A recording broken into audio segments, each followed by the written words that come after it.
그때 그 가게, 먼지 쌓인 시계 소리만이 째깍거리던 그 좁은 공간에서 나는 참으로 못난 사람이었답니다. 내 앞에 앉아 초조하게 손톱만 만지작거리던 그 사람을 볼 때마다 내 안의 탐욕과 고집이 뱀처럼 기어나와 독을 뿜어냈지요. 10,000원 갚을 돈이 없어서 이렇게 질질 끄는 거냐며 쏘아붙일 때 내 목소리는 마치 녹슨 톱날 같았답니다. 그 사람은 항상 고개를 숙이고 죄송합니다, 영감님. 이번 주 안에는 꼭 하고 말을 더듬었지요. 나는 그 말을 듣고도 코웃음을 쳤답니다. 이번 주? 네, 이번 주는 지난 몇 달 동안 지켜봤는데 믿을 수가 있어야지. 내 돈은 내 피땀인데 그걸 왜 내 입만 살아서 이러고 있느냐고요. 그 가게는 내가 평생을 바친 곳이었지요. 낡은 나무 간판에는 세월의 때가 켜켜이 앉아 있었고 안으로 들어서면 퀴퀴한 곰팡이 냄새와 함께 묵직한 한숨 냄새가 섞여 있었답니다. 나는 그 사람에게 외상으로 준 물건값 때문에 매일같이 닥달을 했지요.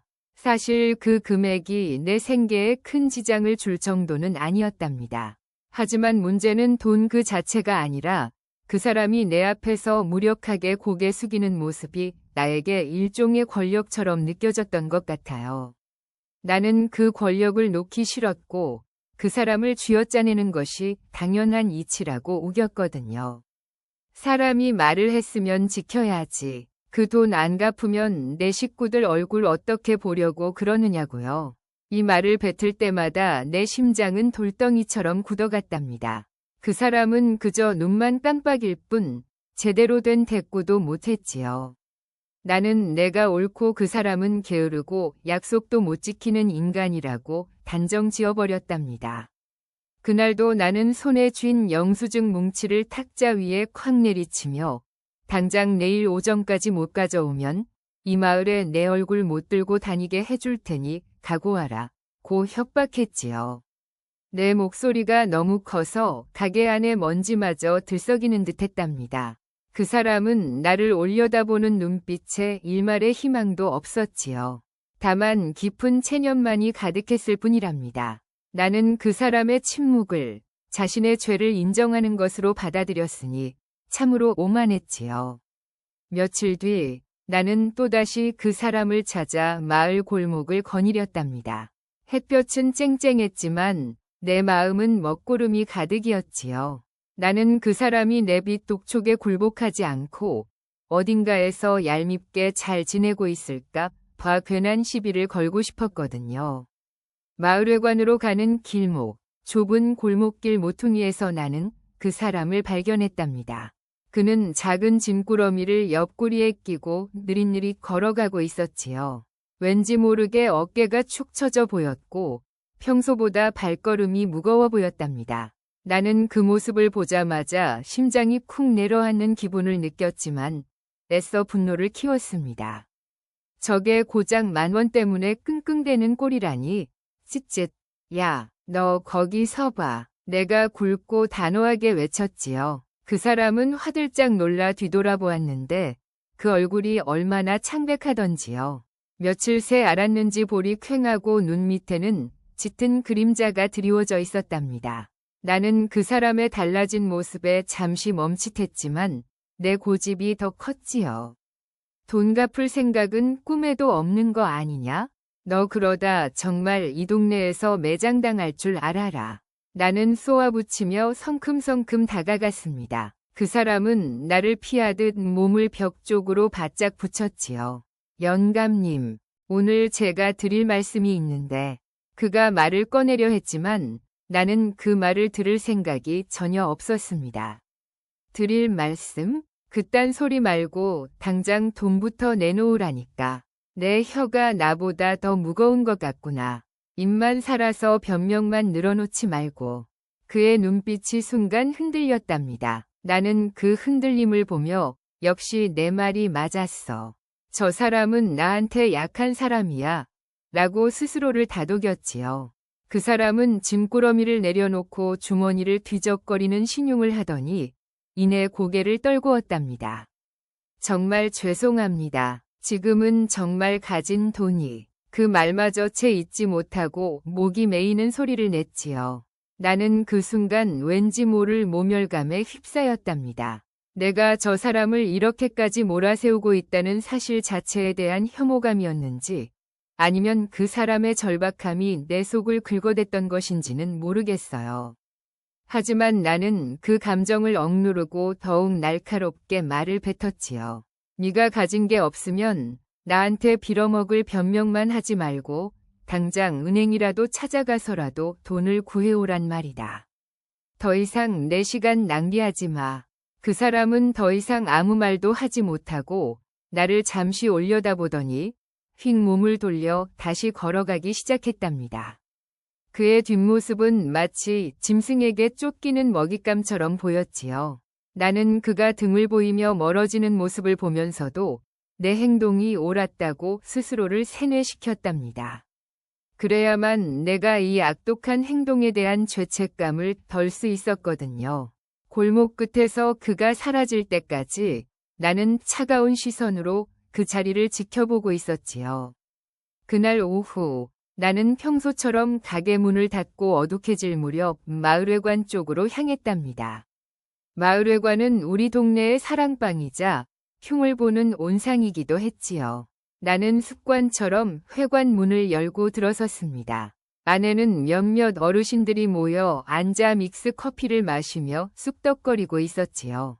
나는 짐짓 태연한 척 내 이름 석자를 밝히며 인사를 건넸습니다. 아이고, 제가 좀 늦었지요. 그들의 대화 소리가 순식간에 잦아들더니 그들 사이에 어색한 침묵이 흘렀답니다. 나는 그 침묵이 나를 향한 것이라는 것을 본능적으로 알았어요. 그리고 이내 옆자리에 앉아 계시던 박씨 할머니가 콧방귀를 뀌며 한마디 던지셨지요. 허허, 김씨네. 남의 돈 받아내는 데는 참 빠르시구먼. 그 말에 곁에 있던 몇몇이 킥킥거렸답니다.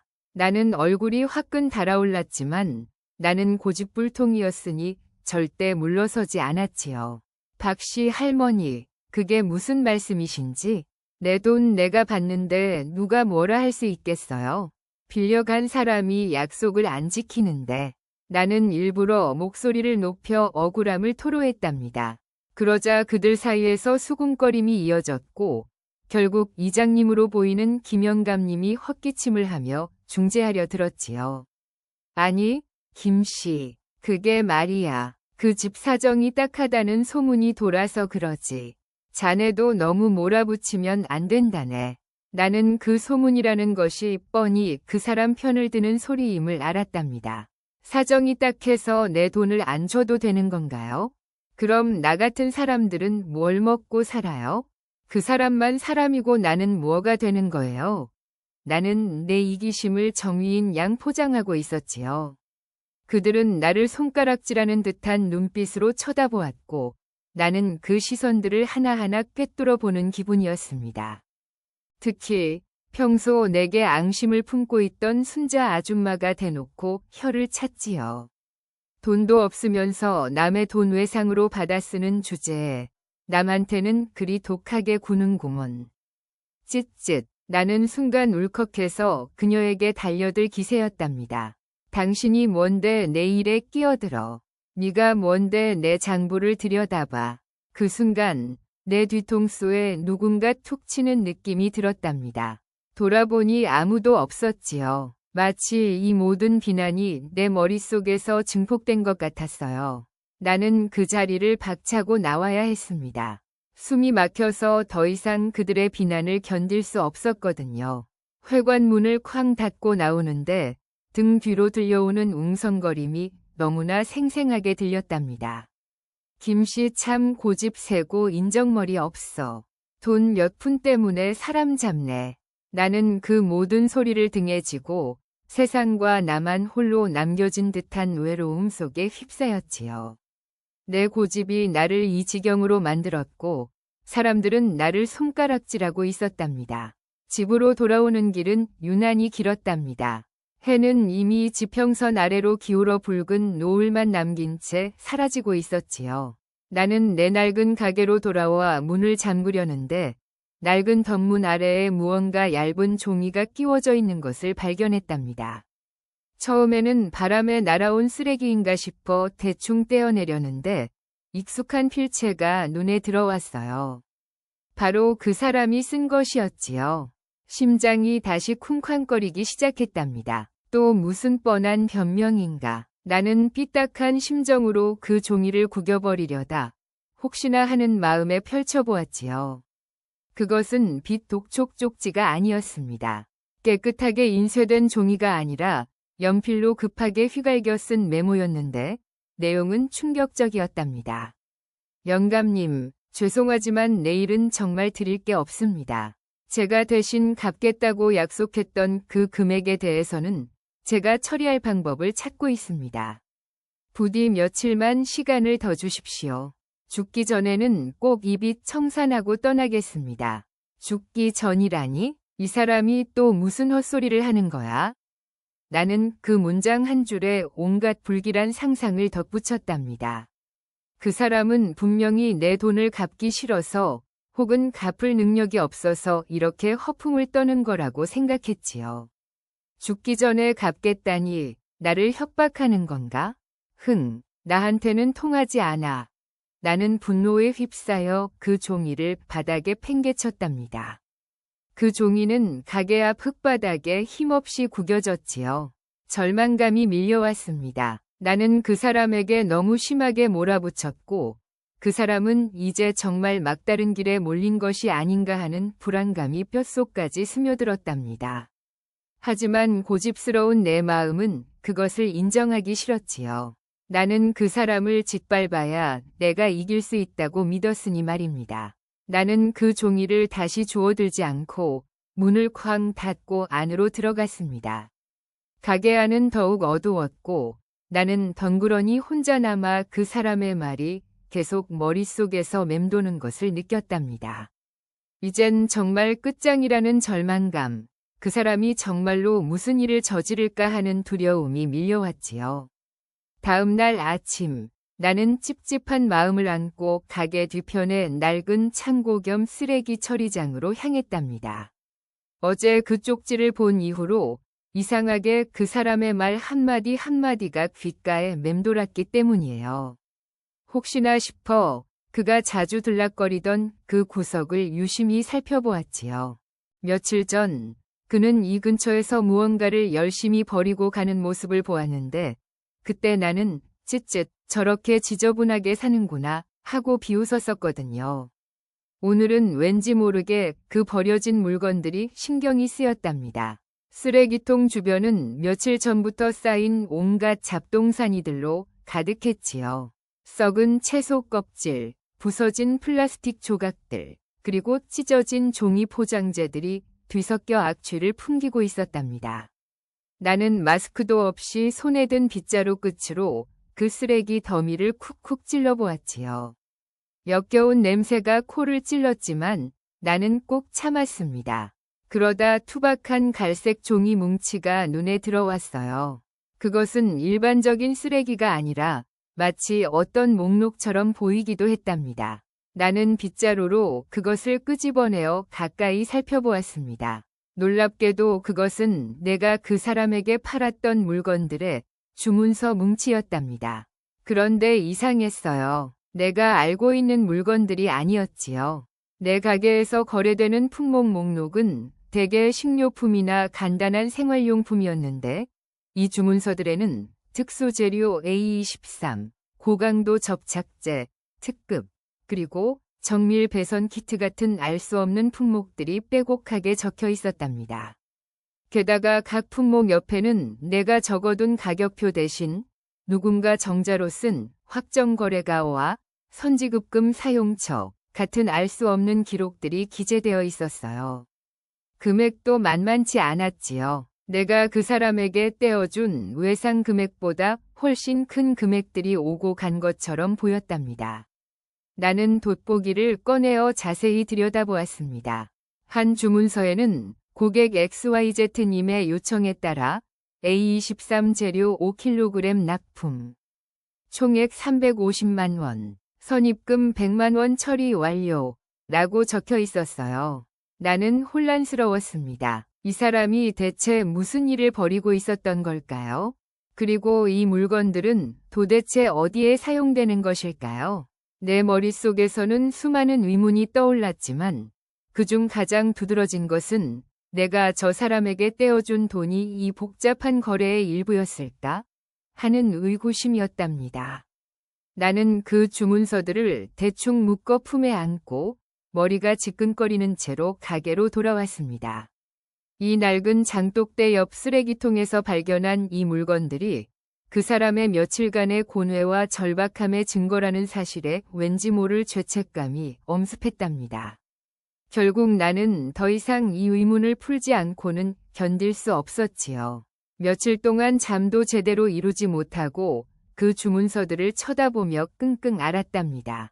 나는 그 사람을 찾아야 했고 그 주문서에 적힌 진실이 무엇인지 직접 확인해야 했지요. 나는 다시 마을회관 근처로 향했습니다. 그 사람이 그날 아침에 사라진 뒤로 통보이질 않았거든요. 나는 마을회관 앞에 멈춰 서서 핏기 없는 얼굴로 쭈그리고 앉아있는 그 사람을 발견했습니다. 그는 텅 빈 눈으로 허공만 응시하고 있었고 그의 옆에는 아까 내가 봤던 낡은 짐꾸러미가 그대로 놓여 있었지요. 나는 더 이상 참을 수 없었습니다. 내 안에 억눌렸던 분노와 혼란이 폭발하듯 터져나왔지요. 나는 품속에 숨겨두었던 주문서 뭉치를 쥔 채 그 사람에게 달려갔습니다. 그리고는 멱살을 잡았습니다. 이런 뻔뻔한 놈을 봤나? 네가 대체 무슨 짓을 한 거야? 나는 그를 일으켜 세우며 으르렁거렸습니다. 이게 다 뭐야? 특수 재료? 배선 키트? 내가 내 놈한테 외상으로 준 물건이 고작 10,000원어치 식료품이었는데 내 놈은 대체 무슨 사업을 벌이느라 이런 복잡한 서류들을 쓰레기통에 처박아 놓은 거냐고. 그의 눈에 핏발이 섰지만 그는 저항하지 않았습니다. 놔주십시오, 영감님. 저한테 왜 이러십니까? 그의 목소리는 쉰 듯 갈라져 있었지요. 나는 더욱 거칠게 그를 몰아붙였습니다. 왜 이러냐고? 네가 내 인생을 망치고 있잖아. 내가 너 때문에 이 동네에서 얼마나 손가락질을 당했는지 알아? 네가 약속 어기고 돈 안 갚으니까 내가 널 악착같이 쫓아다니는 못난 사람이 된 거 아니냐고. 너 때문에 내가 이 꼴이 된 거라고. 나는 그를 거칠게 흔들며 소리쳤습니다. 내 얼굴은 분노로 일그러져 있었고 주변을 지나가던 몇몇 이웃들이 흠칫 놀라 우리를 쳐다보았지만 나는 그 시선 따위는 신경 쓰지 않았답니다. 오직 그 사람의 목덜미를 쥔 내 손에 힘이 들어갈 뿐이었지요. 솔직히 말해. 이 복잡한 거래들은 다 뭐고 너 지금 돈 떼먹고 도망가려는 거 아니야? 네가 나한테 진 빚, 그 푼돈조차도 갚을 생각이 없었던 거 아니냐고. 나는 마지막 남은 이성마저 놓아버린 듯 그를 바닥에 내동댕이 치고 싶었습니다. 내 심장은 터질 듯이 뛰고 있었지요. 이 모든 혼란과 수치심의 근원이 바로 저 사람의 거짓말 때문이라고 굳게 믿고 있었거든요. 나는 그에게서 진실을 토해내게 만들 때까지 놓아주지 않으리라 다짐했답니다. 그는 바닥에 주저앉은 채 멱살을 잡힌 고통보다 더 큰 절망에 잠긴 듯 보였답니다. 나는 여전히 그의 멱살을 놓지 않고 그에게 내밀고 있던 주문서 뭉치를 흔들어댔지요. 이걸 보고도 거짓말을 할 수 있겠느냐? 네가 벌인 이 모든 짓거리가 다 여기에 다 기록되어 있잖니. 그때 기적처럼 혹은 저주처럼 그의 입에서 아주 작고 떨리는 목소리가 새어나왔습니다. 그는 눈을 들어 나를 올려다보았는데 그의 눈에서는 이미 눈물이 가득 고여 있었답니다. 그 눈물은 억울함이나 슬픔의 눈물이 아니라 마치 모든 것을 포기한 사람의 텅 빈 눈물처럼 보였지요. 영감님, 제발 놓아주십시오. 그가 간신히 말을 이었답니다. 저도 알아요. 제가 영감님께 빚을 진 게 맞아요. 하지만 그 빚은 제가 갚고 있었습니다. 나는 그의 말이 이해되지 않았습니다.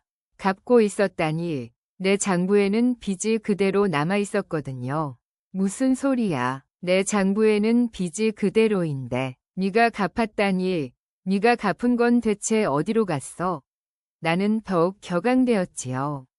그때 그가 힘겹게 손을 뻗어 내가 멱살 잡은 탓에 흙먼지가 잔뜩 묻은 주문서 중 가장 마지막 장 한 장을 가리켰습니다. 그의 손가락이 떨리고 있었지요. 저기 마지막 거래건을 보십시오. 저게 제가 영감님께 외상했던 그 금액을 갚기 위해 제가 했던 마지막 일입니다. 나는 분노에 질려 그의 손가락이 가리키는 곳을 억지로 내려다보았습니다. 거기에 적힌 품목은 여느 때와 마찬가지로 알 수 없는 공업용 자재였지요. 하지만 그 아래에 아주 작게 마치 각주처럼 붙어있는 내용이 있었습니다. 최종 정산건, 고객 최종 승인 후 외상거래 탕감 조건으로 해당 자재 일체는 김우호님, 가게 주인께 사죄의 의미로 기부 처리함. 그리고 그 밑에는 다른 글씨로 탕감 요청인 박철수, 상대방의 이름. 나는 그 글자를 몇 번이고 다시 읽었습니다. 사죄의 의미로 기부 처리함. 그것은 거래 품목이 아니었습니다. 그것은 내가 그에게 갚으라고 닥달했던 그만 원어치 빚을 이 사람이 자신의 마지막 남은 명예와 수단을 걸고 다른 복잡한 거래를 통해 마련한 물품으로 대신 갚고 그 대가로 그 빚을 탕감받았다는 의미였답니다. 내가 그 사람에게 갚으라고 요구했던 그 푼돈 때문에 이 사람은 내가 알지도 못하는 복잡한 일에 연루되어 있었고 결국 그 거래의 마지막 단계에서 자신의 빚을 탕감받기 위해 사과의 의미로 물품을 나에게 넘기도록 설정해 두었던 것이지요.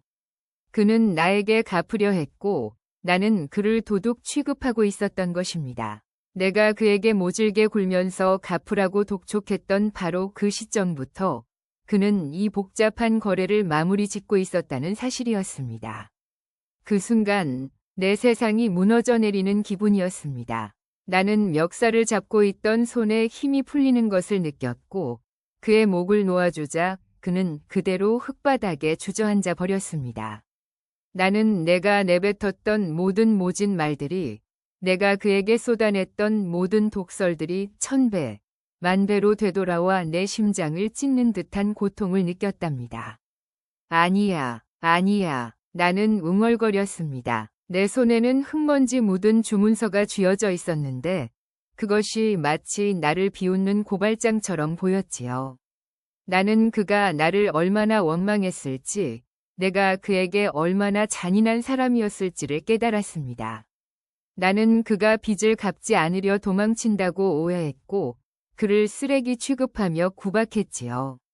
하지만 그는 내 앞에서 고개 숙이고 비참함을 감수하며 내가 잊고 지내려 했던 그 10,000원을 해결하기 위해 이 모든 복잡한 서류 작업을 하고 있었던 것이었습니다. 나는 그 자리에 주저앉았습니다. 흙바닥의 차가움이 뼈를 시리게 했지만 내 안에 뜨거운 후회가 그 추위를 압도했습니다. 나는 소리 없이 울기 시작했습니다. 처음에는 끄끄거림에 그쳤지만 이내 통제할 수 없는 울음소리가 터져나왔답니다. 이 시골 마을의 고요한 오후에 한 노인의 처절한 통곡 소리가 울려 퍼졌습니다. 용서해라. 나를 용서해라. 나는 바닥에 엎드려 그의 신발 자락을 붙잡으려 했지만 이미 힘이 빠져 손이 닿지 않았습니다. 내가 얼마나 못난 사람이었는지 몰랐다. 네가 그렇게 힘든 일을 하면서 나한테 빌미를 주지 않으려고 애썼는데 나는 내 눈물마저도 가식이라고 생각했구나. 네가 나를 버렸다고 오해했지. 내가 너를 버렸는데 네가 나를 버렸다고 생각했구나. 나는 얼굴을 감싸 쥐고 몸을 떨었습니다.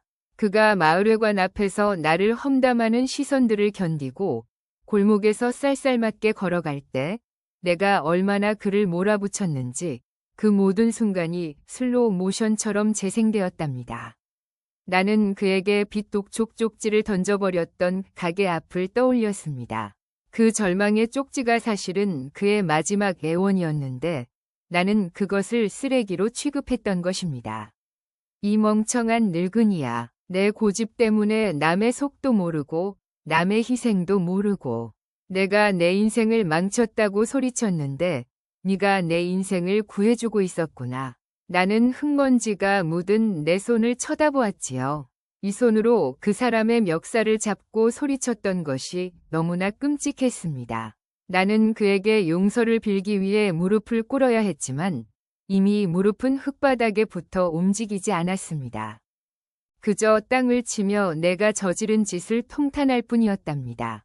한참을 그렇게 울부짖고 나서야 나는 간신히 정신을 차릴 수 있었습니다.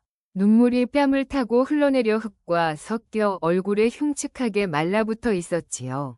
나는 고개를 들어 그를 보았습니다. 그는 여전히 바닥에 주저앉아 있었지만 그의 눈빛은 조금 전이 체념 대신 희미한 연민과 이해의 빛을 담고 있었습니다.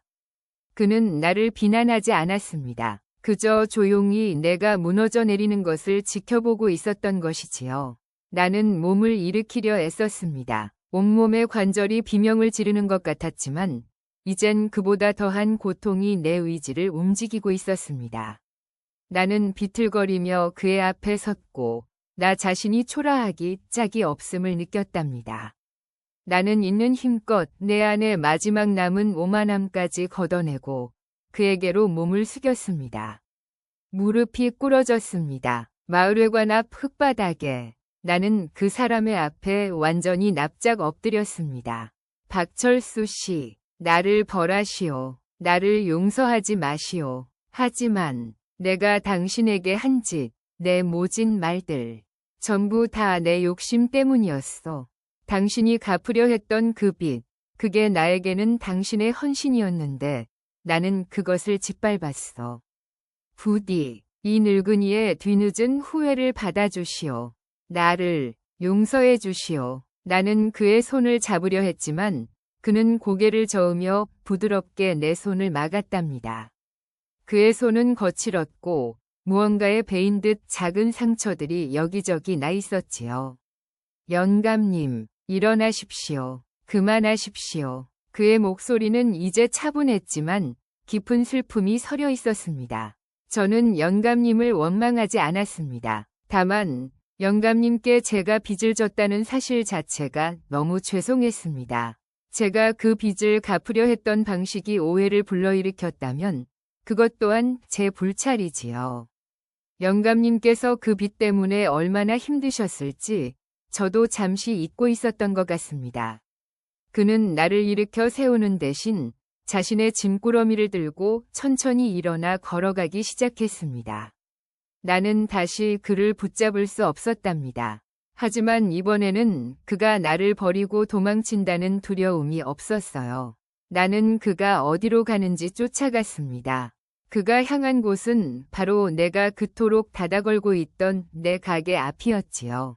그는 쭈그리고 앉아 흙바닥에 구겨져 있던 빗 독촉 쪽지를 주워 들었답니다. 그리고 그것을 주머니에 넣었지요. 그는 가게 앞에 섰습니다. 굳게 닫혀있던 셔터는 어제 내가 쾅 닫아 걸었던 그대로였지요.